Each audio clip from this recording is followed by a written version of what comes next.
Hello friends, कैसे हैं आप सब। आई होप आप सब बढ़िया ही होंगे। रिसेंटली ही दिवाली अभी निकली है, तो आपने देखा है हमारे घर पे ढेर सारे दिए इकट्ठे हो गए हैं। तो आज इन दियों से ही रिलेटेड मैं आपके लिए कुछ टिप्स एंड ट्रिक्स लेकर आई हूँ, जो कि आपके लिए काफी यूजफुल होने वाले हैं। चलिए देर न करते हुए आज की वीडियो शुरू करते हैं अपनी पहली टिप से।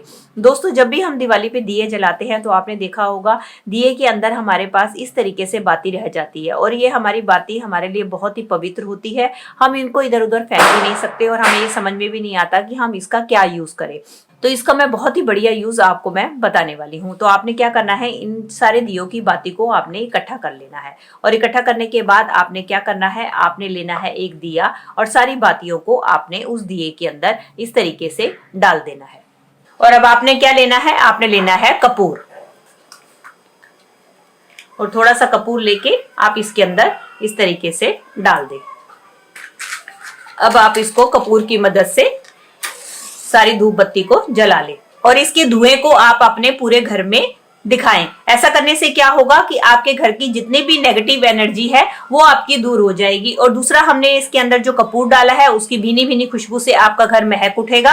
और तीसरा, आपके घर में जितने भी मक्खी मच्छर हैं सबके सब इसके कारण दूर हो जाएंगे। चलिए फ्रेंड, बढ़ते हैं इसके नेक्स्ट यूज की तरफ। दोस्तों, बाती का तो यूज हमने देख लिया। अब हमारे पास इस तरीके के दिए हो जाते हैं जो काफी चिपचिपे, तेल के कारण काफी चिपचिपे हो जाते हैं। तो इनको क्लीन करने का बहुत ही आसान तरीका आपको मैं बताने वाली हूँ। इसको क्लीन करने के बाद इसके डिफरेंट यूजेस मैं आपके साथ शेयर करने वाली हूँ। तो चलिए देख लेते हैं कि अब इन दियों को हम कैसे क्लीन करें, ताकि हम इसको फिर से अपने इस्तेमाल में ले सके। उसके लिए आप क्या करें, आप ले ले कोई भी बर्तन, और इसके अंदर आप अपने दियों को डाल दें।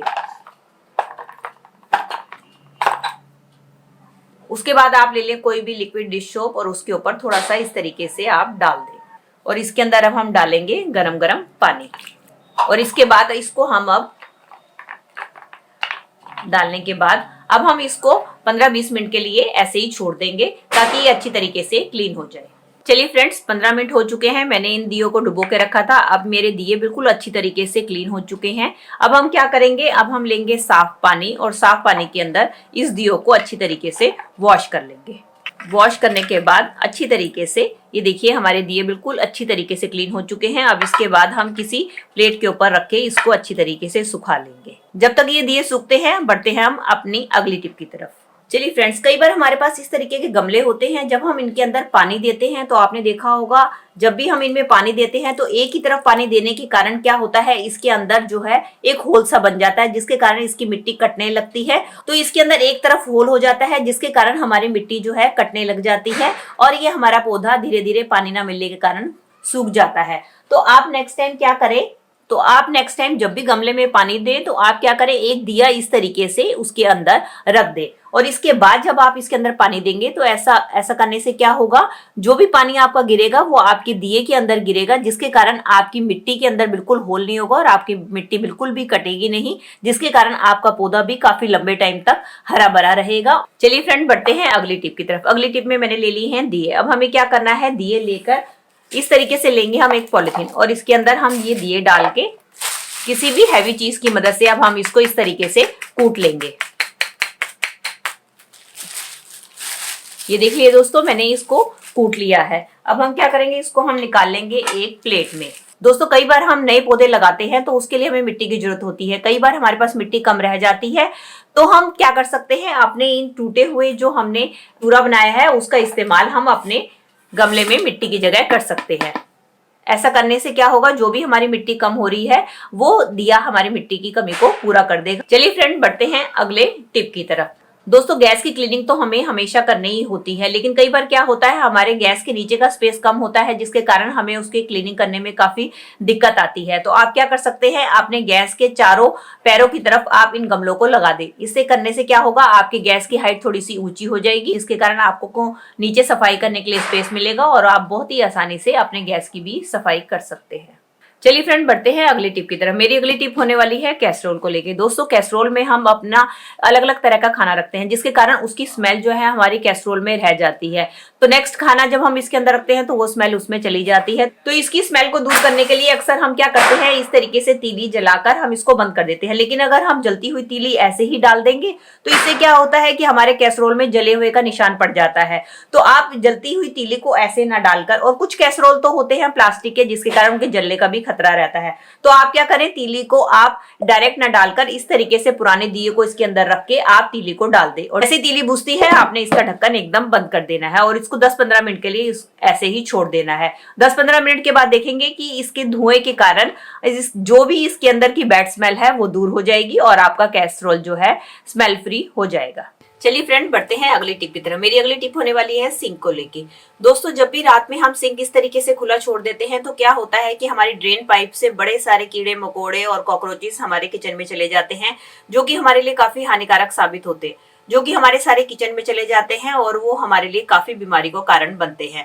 तो आप क्या कर सकते हैं, इस ड्रेन पाइप का होल बंद करने के लिए आप अपने घर पे रखे हुए दिवाली के पुराने दिए का इस्तेमाल कर सकते हैं। तो आप क्या करें, अपनी जो सिंक की ड्रेन पाइप है उसके ऊपर इस तरीके से दिए को उल्टा करके रख दें। तो ऐसा करने से क्या होगा, कोई भी कॉकरोचेस या कीड़े मकोड़े आपकी ड्रेन पाइप से आपके किचन में नहीं आ सकेंगे। चलिए फ्रेंड, बढ़ते हैं अगली टिप की तरफ। अगली टिप में मैंने ले लिया है एक बाउल। इसके अंदर हम डाल देंगे थोड़ा सा चोकर। आपके पास चोकर नहीं है तो आप आटे का भी इस्तेमाल कर सकते हैं। और इसके बाद हमें लेनी है दूसरी चीज, कोई भी वॉशिंग पाउडर, और इसके अंदर हम क्या करेंगे, वॉशिंग पाउडर को मिला देंगे। मिलाने के बाद अब हम इसका पतला सा एक घोल सा बना लेंगे। आप चाहे तो इसके अंदर हार्पिक का भी इस्तेमाल कर सकते हैं। अब हम क्या करेंगे, अब हम इस सोल्यूशन को डाल देंगे अपने दिए के अंदर। ये देख सकते हैं दोस्तों, मैंने सारे सॉल्यूशन को अपने दिए के अंदर भर लिया है। चलिए इसका इस्तेमाल कैसे करना है। दोस्तों, तवे का इस्तेमाल तो हम हर रोज करते हैं और खाना बनाने से पहले हम इसको अच्छी तरीके से वॉश भी करते हैं, लेकिन हम इसको वैसे वॉश करें तो अच्छी तरीके से क्लीन नहीं होता। तो हमने ये जो सॉल्यूशन बनाया है इसकी मदद से हम तवे को बहुत ही आसानी से क्लीन कर सकते हैं। चलिए मैं आपको अभी क्लीन भी करके दिखाती हूँ। चलिए, इसके लिए हम पहले थोड़ा सा तवे को गीला कर लेंगे। अब गीला करने के बाद हमने ये जो अपना सॉल्यूशन इस दिए में लगाया था, इसकी मदद से मैं अब आपको इसको क्लीन करके दिखाती हूँ।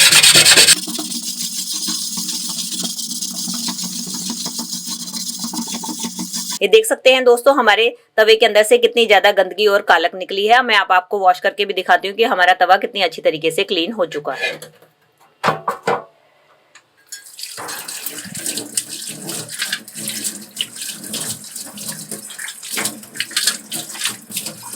ये देख सकते हैं हमारा तवा एकदम क्लीन हो चुका है। इस तरीके से आप अपने दिवाली के पुराने दियों का इस्तेमाल अपने क्लीनिंग में कर सकते हैं।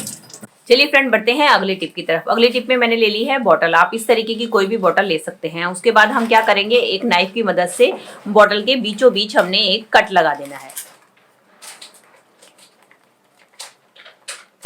इस तरीके से हम बीचों बीच में से बोतल को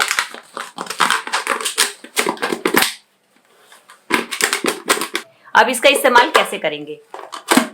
दोस्तों, दिए के तो बहुत सारे यूजेस मैंने आपको बता दिए, लेकिन कई बार हमारे पास दिए जब बच जाते हैं तो हमें उनको स्टोर करके रखने के लिए भी किसी न किसी चीज की जरूरत होती है। तो आप क्या करें, जितने भी आपके बचे हुए दिए हैं वो आप इस बोतल के अंदर डालकर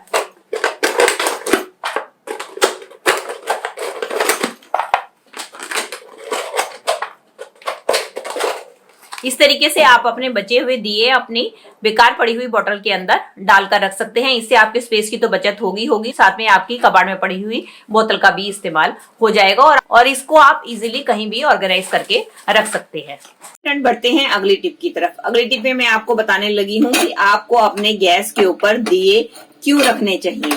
जब भी दोस्तों हमें कोई चीज जैसे खीर, खोया या घी वगैरह बनाना होता है तो हम उसको ज्यादातर धीमी आंच पे बनाते हैं और वो काफी लंबा टाइम लेता है। लेकिन उससे क्या होता है, जब हम उसको फ्लेम के ऊपर रखते हैं और हमारी आंच जो है डायरेक्ट पतीले को लगती है, जिसके कारण हमारा पतीला जो है इस तरीके से बुरी तरीके से सड़ जाता है, जिसको हमें साफ करने में काफी एफर्ट लगाने पड़ते हैं। तो जो मैं टिप आपके साथ शेयर करने वाली हूँ उसकी मदद से ना तो आपका पतीला जलेगा और आपका खाना भी जल्दी से बनकर तैयार हो जाएगा और उसके अंदर से जले की बिल्कुल भी स्मेल नहीं आएगी। और इसके लिए हम यूज करने वाले हैं अपने दिवाली के बचे हुए पुराने दिए। चलिए देख लेते हैं उसको हमें कैसे यूज करना है। अब इस तरीके से हम गैस के ऊपर रख के गैस की फ्लेम को ऑन कर लेंगे। अब हमारे गैस की फ्लेम जो ऑन होगी उससे जो है हमारे दिए अच्छी तरीके से हीट पकड़ लेंगे। जब आपके दिए अच्छी तरीके से गर्म हो जाएं, हीट पकड़ लें, उसके बाद आप गैस की फ्लेम को एकदम लो कर दें। तो अब मेरे दिए अच्छी तरीके से गर्म हो गए हैं। अब हम क्या करेंगे, हम गैस की फ्लेम को कर देंगे बिल्कुल लो, और इसके बाद जिस भी बर्तन में हमें अपना खीर, खोआ या घी जो बनाना है उस बर्तन को हम इसके ऊपर रख देंगे। ऐसा करने से क्या होगा, जो डायरेक्ट हमारे गैस की जो हीट है वो हमारे बर्तन पे बिल्कुल भी नहीं लगेगी, और जो हमारे बर्तन को हीट मिलेगी वो मिलेगी हमें दिए के थ्रू। इसके कारण क्या होगा कि हमारी जो काफी लंबे टाइम तक जो चीज बननी है वो बड़ी आसानी से बन पाएगी, जिसके कारण हमारा जो बर्तन है वो बिल्कुल भी जलेगा नहीं और हमारे खाने में बिल्कुल भी जलने की स्मेल नहीं आएगी, और बहुत ही आसानी से हमारा धीमी आंच के ऊपर खाना बनकर तैयार हो जाएगा।